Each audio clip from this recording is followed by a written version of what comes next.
Olá, seja bem-vindo ao Momento Ciência do CREFITO 3, um espaço onde pesquisadores da fisioterapia e da terapia ocupacional vêm falar com você, profissional que está na linha de frente da assistência. Aqui no Momento Ciência, você vai ouvir os autores de artigos científicos da fisioterapia e da terapia ocupacional falando sobre as pesquisas que realizaram, mostrando para você, fisioterapeuta, para você, terapeuta ocupacional, a importância das descobertas dos trabalhos de pesquisa para a sua atuação profissional.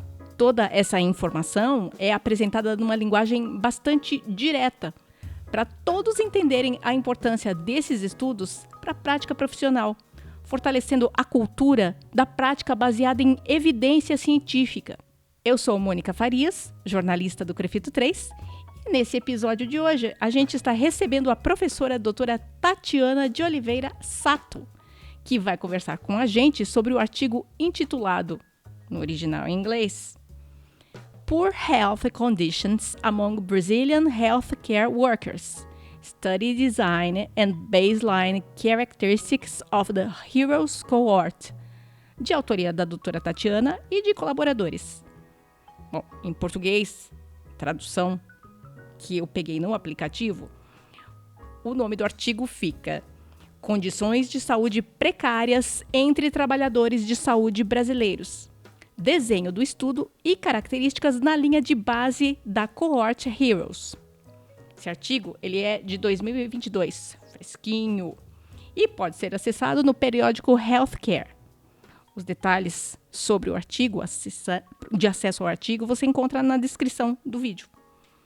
Tudo bem, doutora Tatiana? Seja bem-vindo ao podcast Momento Ciência. Bom dia, Mônica, tudo bem? Muito obrigada pelo convite, é um prazer estar aqui hoje com vocês. Muito obrigada pela sua vinda, veio lá de São Carlos. E então, de forma bem resumida, sobre o que a gente vai falar hoje? Hoje a gente vai falar de um artigo, que foi recentemente publicado, que ele trata das condições de saúde dos trabalhadores da saúde.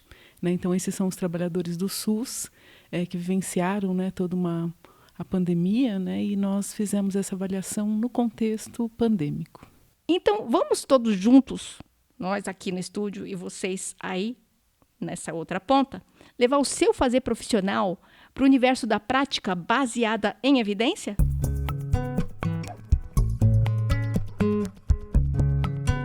Nossa convidada de hoje, a doutora Tatiana Sato, possui graduação, mestrado e doutorado em fisioterapia pela UFSCar. Toda a história profissional sua é na UFSCar, né? E com complemento de um estágio no exterior no National Research Center for the Working Environment, NRCWE, na Dinamarca. É docente do Departamento de Fisioterapia e do Programa de Pós-Graduação em Fisioterapia da UFSCar. Ela tem experiência na área de fisioterapia preventiva e ergonomia, atuando principalmente nos seguintes temas: distúrbios musculoesqueléticos relacionados ao trabalho, avaliação da exposição no trabalho, avaliação do efeito de intervenções, confiabilidade e validade das medidas. Mais uma vez, seja bem-vinda ao podcast Momento Ciência do CREFITO 3, doutora Tatiana. Obrigada, Mônica. Doutora, eu pedi na introdução para você explicar resumidamente o assunto sobre o qual a gente ia falar. Mas agora eu quero te perguntar, por que você e os coautores do artigo decidiram estudar as condições de saúde dos trabalhadores da saúde no Brasil nesse contexto pandêmico? Qual que era a dúvida de vocês em relação a isso? O que precisava de resposta? Nós planejamos esse estudo no início de 2020, então não tínhamos ainda o contexto da pandemia. E a gente gostaria de estudar condições de saúde de trabalhadores da saúde vinculados ao SUS, porque a gente sabe que eles formam uma grande força de trabalho. E para que a gente tenha uma saúde de qualidade, os usuários recebendo uma saúde de qualidade no SUS, a gente precisa que sejam trabalhadores que tenham saúde também. Muitas vezes a gente estuda muito a saúde dos pacientes e esquece que quem oferece o cuidado em saúde é uma pessoa também, é um ser humano que também tem suas necessidades em saúde. Então, no início de 2020, a gente começou a planejar esse estudo, eu e uma equipe de alunos e também de professores, uma professora Vivian, do Departamento de Enfermagem. Nós começamos a planejar um estudo que fosse longitudinal, né? Ou seja, que acompanhasse os trabalhadores ao longo do tempo. Nós estamos ainda, esse trabalho não traz os resultados ao longo do tempo, mas nós estamos coletando essas informações também. Então, foi antes da pandemia, né, foi início de 2020, veio a pandemia, a gente viu a situação, a condição de saúde dos profissionais, dos trabalhadores da saúde precarizando, né, e aí o grande adoecimento, né, o Brasil é um dos países que mais teve mortes e acometimentos de trabalhadores de saúde pela Covid, e aí tudo se precarizou ainda mais.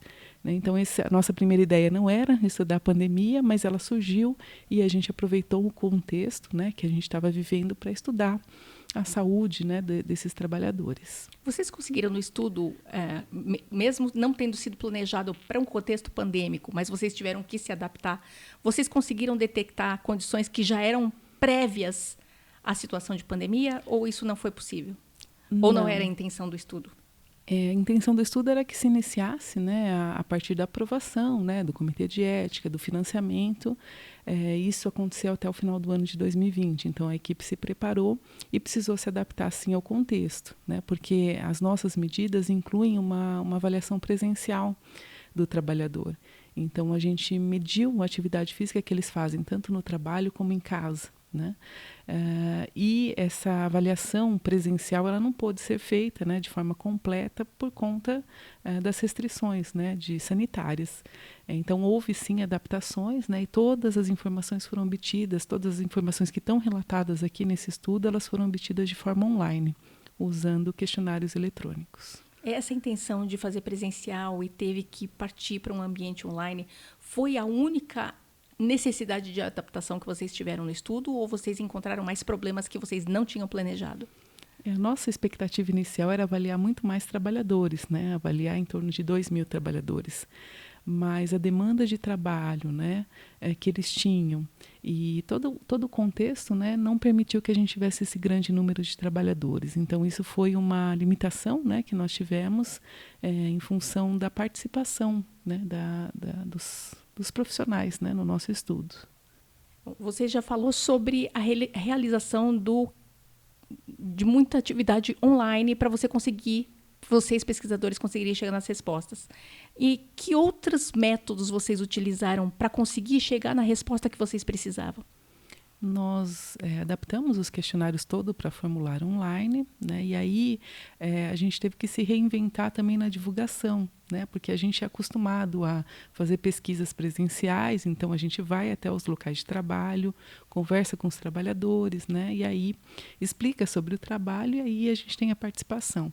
Então, como a gente não tinha essa possibilidade de ir até os trabalhadores, a gente começou a fazer bastante divulgação em mídias, né? Redes sociais, imprensa, rádios.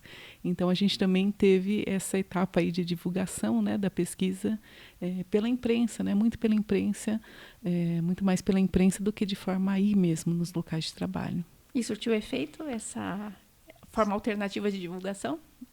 A nossa ideia inicial seria avaliar apenas os trabalhadores da cidade de São Carlos, né? Então, como a gente viu que não seria possível e a divulgação pela imprensa ela tinha uma abrangência muito maior, a gente conseguiu também abarcar trabalhadores de outras cidades, de outros estados do Brasil. Então, foi positivo. A gente esperava mais pessoas ainda participando, né? Então, mas eu entendo que foi como um projeto inicial, né? Que pode ser replicado ainda, né? Então, a gente fez uma avaliação inicial dessa coorte e a gente pode ter outras ondas, né? Então, a gente pode avaliar os trabalhadores em outros momentos também a partir dos instrumentos que a gente escolheu. E você pode detalhar um pouquinho mais sobre a coorte? Para que o pessoal que não é pesquisador consiga entender? A coorte é um grupo de pessoas que são acompanhadas num estudo científico que é feito de forma longitudinal. Quando a gente diz longitudinal, significa que a participação do trabalhador ela não se dá em um só momento. Ela se dá, no nosso caso, a gente fez avaliações trimestrais. Então, a cada 3 meses, a gente enviava uma nova mensagem para o trabalhador e solicitava que ele respondesse novamente. Então, é um grupo de pessoas que, num primeiro momento, aceita, né, participar do estudo, e aí, com os dados, né, e-mails, telefones, a gente faz esse acompanhamento. Claro, desde que a pessoa aceite, né? Muitas pessoas não querem divulgar seu nome, não querem aceitar, e a gente respeita essa decisão. Mas as pessoas que querem continuar na coorte, elas são acompanhadas, né, de uma forma longitudinal. Então, a gente fez 5 avaliações no total, né, com esses trabalhadores. Teve desistência ao longo do caminho? Porque é Sim. trimestral, né? A primeira sim, a segunda ok, a terceira a pessoa desiste. Como é que isso impacta no estudo de vocês? Isso é um problema, né, para o estudo, porque a gente gostaria de ter as informações mais completas possível, né, mas algumas pessoas mudam de emprego, né, desistem da profissão, mudam de cidade, mudam de e-mail, mudam de telefone, então é esperado que a gente tenha, assim, uma perda de acompanhamento. Nós estamos agora na última avaliação, né, avaliação de 1 ano, e em torno de 70 trabalhadores. Então, dos 120 que a gente conseguiu no início, em torno de 70 vão chegar até a última avaliação. E com isso a gente consegue traçar qual foi a evolução dessa pessoa ao longo de um ano, né, de medidas. Então, se ela melhorou, se ela piorou, se ela se manteve. Isso a gente vai conseguir também analisar futuramente. E, nesse momento, o que vocês encontraram de resultado? Nós já esperávamos, né, encontrar um resultado de saúde, né, um pouco debilitado desses trabalhadores. Todos eles estavam ativos, trabalhando, né, então nem todos na linha de frente, mas alguns sim estavam atuando na linha de frente da pandemia. Então a gente já esperava que teríamos muitas pessoas com dores, né, nós avaliamos os sintomas, né, dores no corpo, as características do sono e sintomas de depressão. Então, nós encontramos, sim, uma grande proporção de trabalhadores com depressão, né, em torno de 46%, apresentam graus de moderado, leve, até graus severos de depressão. Em torno de 60% apresenta sintoma em alguma região do corpo, então, principalmente na coluna lombar, né, que é a parte de baixo das costas, a parte inferior das costas, os ombros e pescoço. Então, são as regiões mais acometidas nos trabalhadores. A gente encontrou também que muitos desses trabalhadores não têm um sono de boa qualidade.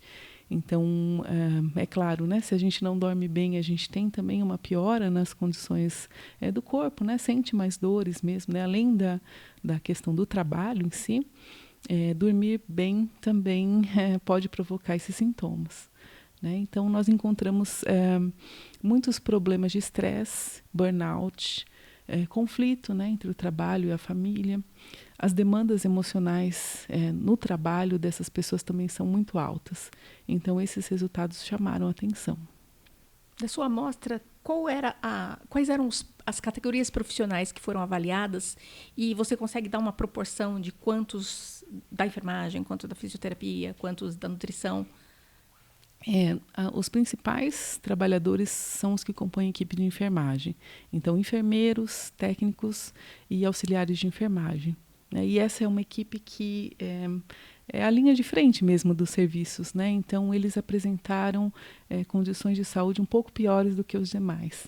Né? Nós avaliamos também fisioterapeutas, médicos, dentistas, assistentes sociais, todos os trabalhadores que compõem a equipe de saúde. Vocês conseguiram identificar se existia alguma condição que era mais prevalente em alguma categoria? Por exemplo, os fisioterapeutas apresentavam mais isso, a enfermagem apresentava mais aquilo? Ou isso não foi avaliado? Nós não avaliamos os sintomas musculoesqueléticos nem a depressão por categoria, mas nós avaliamos a questão psicossocial, né, os fatores de risco psicossociais. Então, nós encontramos que a equipe de enfermagem tem menor previsibilidade no trabalho, né, então eles têm menos autonomia, isso a gente conseguiu identificar. Mas os sintomas e a depressão a gente não fez uma análise ainda estratificada, né, de acordo com a profissão, mesmo porque os números que nós temos, né, o número de pessoas que a gente tem não é muito equilibrado, então as comparações não são muito precisas de serem feitas, né, então, mas o que a gente conseguiu perceber é que os riscos eles são maiores para a equipe de enfermagem. Essa pesquisa, doutora Tatiana, por que é importante os profissionais que estão ouvindo a gente, vendo a gente, por que é importante eles conhecerem? Nós temos, né, um conhecimento empírico, né? A gente sabe que trabalhadores de saúde têm problemas, né, de saúde. Isso na literatura nacional, internacional, a gente sabe que existe. A novidade do nosso estudo seria fazer exatamente o acompanhamento, né? É claro que não estava previsto que haveria uma pandemia no meio, né? Porque isso precipitou, né, muito mais o adoecimento dos trabalhadores da saúde. Mas é importante a gente ter dados, né? Porque quando a gente sabe a proporção do problema, a gente tem também como priorizar, né? Como tomar uma decisão, como agir, né? Para melhorar a saúde desses trabalhadores. Então, esses resultados mostram para a gente que sim, eles têm sintomas, eles têm depressão, eles dormem mal e tem uma série de riscos psicossociais presentes no trabalho que poderiam ser abordados, né? Então, a falta de previsibilidade no trabalho, o apoio social que ele recebe, por exemplo, da chefia, né? Todos esses fatores foram avaliados e a gente consegue notar que eles estão presentes no trabalho dessa categoria. Então, chamar atenção, né? Porque existem problemas que às vezes não são só físicos, né, mas problemas que podem ser abordados, por exemplo, pela gestão, né, dos serviços, comunicação entre os trabalhadores, divisão de tarefas. Então, existe uma série de questões que podem ser abordadas e que podem também ter um impacto na saúde desses trabalhadores. E o que a gente espera, né, se o trabalhador da saúde está bem, ele vai oferecer um cuidado muito melhor para o usuário. Esse estudo ele vai ser encaminhado em algum momento, eu não sei se isso acontece com estudos do gênero, mas eles são encaminhados a gestores públicos, por exemplo, que é quem poderia intervir diretamente mais do que até, às vezes, o gestor das instituições? A pesquisa científica ela vai ser divulgada, né, nos meios acadêmicos. Acho que esse espaço de hoje também é super importante para a gente, né, fazer a divulgação dos nossos resultados de uma forma clara para quem está nos ouvindo. E a gente contou com parcerias, né, não só da universidade, mas também da Secretaria Municipal de Saúde. Então, sim, esse trabalho pode ser divulgado, esses resultados podem ser usados, né, no serviço para a promoção de saúde dos trabalhadores, sim. Tem mais algum aspecto que você acha importante destacar desse estudo, que você gostaria de destacar? Fique à vontade. Eu acho que é importante a gente pensar além do físico, né? A gente pensar também nas relações, né? Pensar também nas chefias, pensar na forma como é feita a gestão do trabalho, porque muitas vezes o trabalhador, a forma como o trabalho é organizado, não permite com que ele tenha descanso, não permite com que ele tenha pausas, não permite com que ele consiga planejar bem o seu trabalho, executar. Né? Então, muitas vezes ele trabalha sob pressão de tempo, pressão dos usuários. Né? Nós conseguimos identificar também, nesse estudo, que os trabalhadores da saúde sofrem muita violência no trabalho, né? Na forma de ameaças e também na forma de violência. Né? Então, esses aspectos também podem ser abordados, eles também repercutem na saúde. Então, pensar que a gente está sendo atendido por um trabalhador muitas vezes estressado, muitas vezes em estado de desgaste emocional, né? Porque não é simples você atender um paciente com depressão. Né? Se você está vivendo uma depressão, como é que você vai oferecer um cuidado para ele? Né? Se você tem um ritmo de trabalho muito intenso, se você não tem tempo para parar, se você tem um esquema de trabalho duplo, por exemplo, né? Muitos trabalhadores de enfermagem têm duplo vínculo, então acabam não tendo período de descanso. Então, tudo isso afeta, né, a forma como ele trata também o usuário do SUS. Então, é chamar atenção, né, para esse efeito indireto, que muitas vezes a gente só pensa no benefício, né, que está mais próximo ali, mas o que está por trás, né, nas condições de trabalho e também na saúde dessa pessoa que está te atendendo lá no SUS. Esses achados do estudo de vocês podem resultar em desdobramento em outras pesquisas? Sim, como eu disse para você, a gente estava com uma expectativa de muito maior participação, né? Então nós tivemos uma participação inferior do que a gente esperava. Então a gente pretende sim ampliar, né, o estudo para outras regiões do país, né, para outros, muito mais trabalhadores de outras regiões, para traçar mesmo um perfil nacional, né, de quem é o trabalhador do SUS. e que isso direcione ações, né, de valorização profissional. A nossa corte ela chama heroes, heróis, né, em inglês, como uma forma de homenagear os trabalhadores, não como uma forma de dizer que eles devem suportar tudo, né, porque eles estão suportando bastante condições de trabalho ruins, né, e a pandemia também foi muito pesada, né, para esses trabalhadores. Então a gente não quer dizer que eles são super-heróis, não, mas sim que eles merecem atenção e merecem condições justas, né, de trabalho também. Doutora Tatiana, eu gostaria agora que você falasse um pouquinho a respeito da importância da pesquisa científica em geral, em fisioterapia, para o trabalho do profissional que está lá na clínica e que às vezes não percebe que o trabalho que você faz na universidade é importante para a prática clínica dele. A pesquisa ela deveria servir, ou ela deve servir para direcionar ações mais assertivas, né, para tomadas de decisões mais assertivas. Então, é claro, a pesquisa ela tem sua metodologia própria, ela tem os procedimentos próprios, né, ela pode também conter erros, claro, né, como todas as ações humanas, mas ela aponta para a gente os caminhos. A gente viu aí na pandemia o quanto que a ciência foi importante para direcionar a gente, né, para sair, né, daquela condição que a gente estava vivendo. Então, a pesquisa direciona isso. A gente só precisa estar atento e ouvir o que está sendo dito, né, pela ciência. Ela tem um potencial transformador, né, não só para a pessoa que está ali pesquisando, né, a nossa vida muda muito quando a gente faz pesquisa. Então, a gente enxerga o mundo de uma outra forma, né? A gente quer saber os porquês. A gente enxerga onde pode estar os furos, né? Então, a pesquisa muda a vida do pesquisador, mas não só, né? O importante é que ela seja usada para a melhoria das condições, nesse caso, no nosso caso, a melhoria das condições de saúde e de trabalho, né, dos profissionais de saúde.